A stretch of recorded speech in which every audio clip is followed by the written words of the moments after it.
Yang Xiao Chi is a young woman who has always done things faster than everyone else. She laughs at a joke before it's finished, smiles before the picture is taken, and even wakes up before the alarm rings.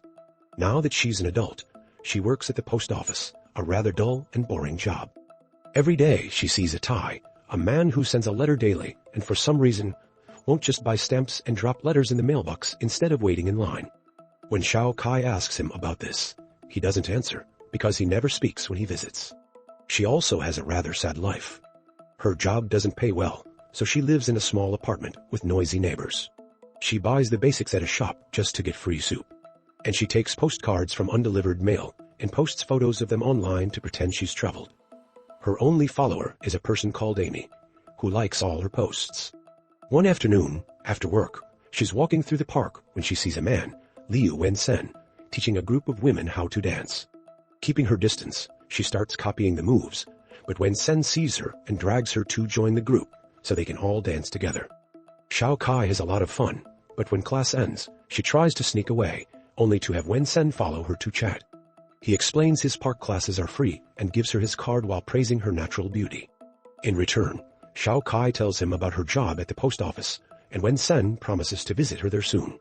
Afterward, she has dinner alone while listening to the radio and starts thinking about the day her father left when she was just a teen. She bumped into him on the street, and he told her he was going to buy tofu, but he never came back. 7 months later, they had to move out of their house because they couldn't afford it, and Xiao Chi found a weird key with the number 38 on it that she couldn't remember what it opened. Her mom was giving away all of her father's things, but Xiao Chi grabbed his radio and kept it. The next day at work, a man tries to cut in line by picking up a number from the floor, but Xiao Chi has seen him and confronts him. The man gets angry and starts a scene, but luckily Wensen arrives and holds him back until an employee comes to take him away. Then Wensen flirts with Xiao Chi a bit, and while pretending to fill in a form, asks her out by writing the question on a piece of paper. She writes down her answer as well, wondering if they aren't moving too fast, but he thinks her quickness is cute, so they agree to go to the movies tomorrow. She spends the evening listening to the radio and imagining Wensen is singing the love songs for her. The following day, while taking the bus, she notices a man touching a woman improperly, and she takes some pictures as evidence. She also notices a man with glasses staring at a chubby girl and lets the girl know in case they might hit it off.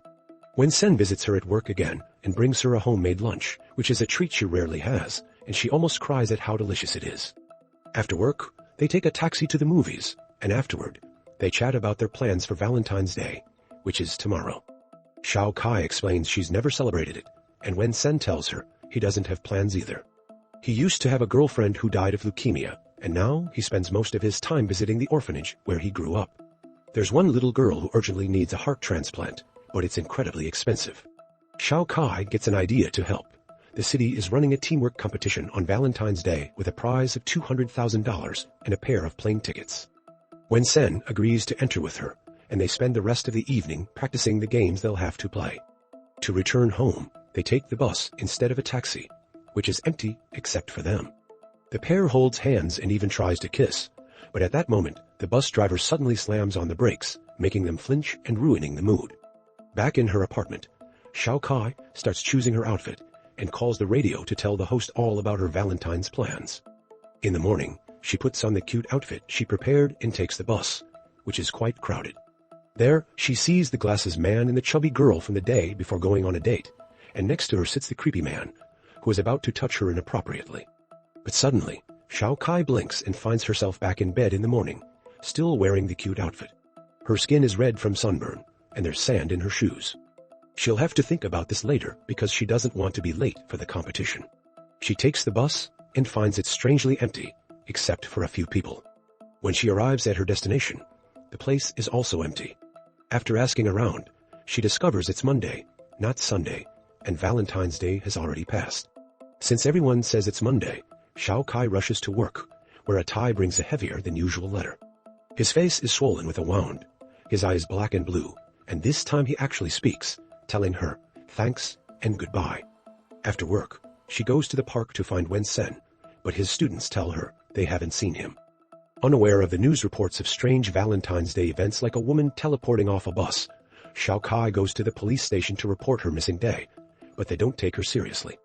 Xiao Chi returns home, listens to the radio host talk about lost objects, and then the power goes out. Suddenly, she hears noises from her wardrobe. When she opens it, she finds a guy with a funny tongue, a tail, and reptile goggles who claims to be a gecko. He says geckos watch over things people lose or forget, then hands her a box with childhood items like her first pacifier and a doll, plus a small key, marked 38. When she asks about her missing dad, the gecko shows her pictures of him playing chess with a monk in the countryside. She wants to ask about her missing day, but the gecko is done for now and closes up shop. She wakes up, realizing it was all a dream. The following day, during her lunch break, she finds her picture hanging in a photography shop. When she asks the clerk about it, he says a guy with a pig head took a bunch of photos of her. He let the clerk keep this one because it was so pretty, but he doesn't have his contact info. She convinces him to give her the picture before going back to work. When a client asks for his P.O. box key, she has a realization. Her key is a P.O. box key. 38 matches Atai's letters, and the pig head description fits Atai's wounds. However, Atai hasn't come today, which is very unusual. Desperate for answers, Xiao Chi goes back to her childhood home to get that little key. While sneaking around, her mother finds her anyway. They share lunch and chat, and Xiao Chi is shocked to discover her mom is the Amy who likes her social media posts. When she returns to her apartment, she throws away Wensen's business card and searches for beach photos online that might match the one Atai took, but finds nothing. The next day, she asks her boss if a key number can reveal its branch, but that's not possible. Xiao Chi announces she's taking her annual leave. From then on, Xiao Chi travels to coastal towns, visiting post offices to try her key and find the beach from the picture. After several failed attempts, she finally finds the right P.O. box, filled with years of letters. Inside one of the envelopes, she finds a map that leads her to the spot on the beach where her picture was taken.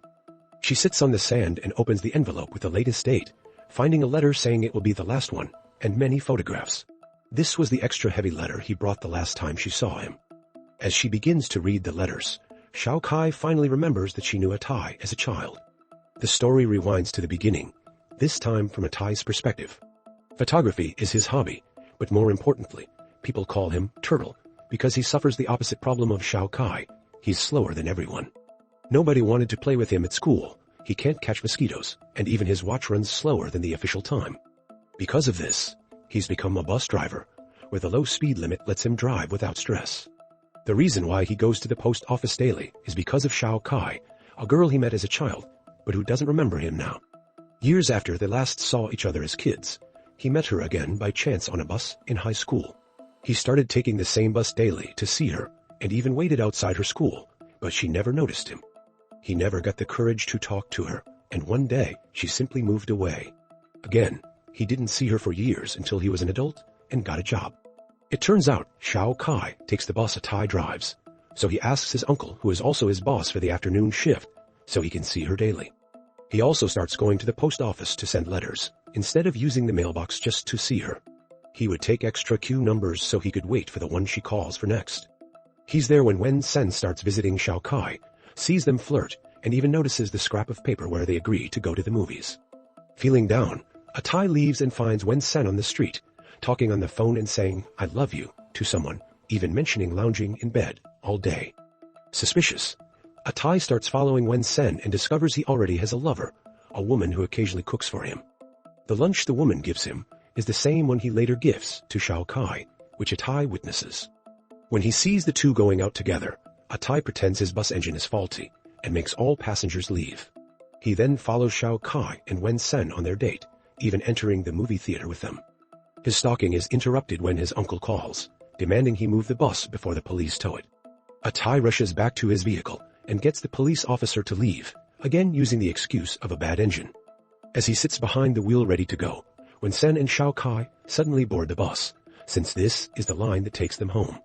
Atai watches them during the whole trip, and when they are about to kiss, he slams the brakes to stop them. Moments later, after Xiao Chi gets off, a group of thugs and a woman board the bus. It turns out Wen Sen used to date this woman, who, like Xiao Chi, isn't very pretty. He asked her for 500,000 for a little girl's transplant, and then never called her again. Wen Sen cries, saying the little girl died and fake organ donors tricked him. The gang leader, also the woman's brother, doesn't buy the story and says Wen Sen must pay $3 million in 3 days, or they'll make his life hell. Before leaving, they throw Wen Sen to the floor and kick him. A Tai wants to kick him too, but he's too slow, and Wen Sen easily pushes him off. As they struggle, they accidentally bump the radio, turning it on just in time to hear Xiao Chi tell the host about her Valentine's Day plans. Wen Sen finds this sweet, which only enrages a Tai more. He jumps on Wen Sen again to fight. This time, Wen Sen punches him without hesitation before getting off the bus. This explains a Tai's injuries the next time he sees Xiao Chi. Before that last visit, something strange happens.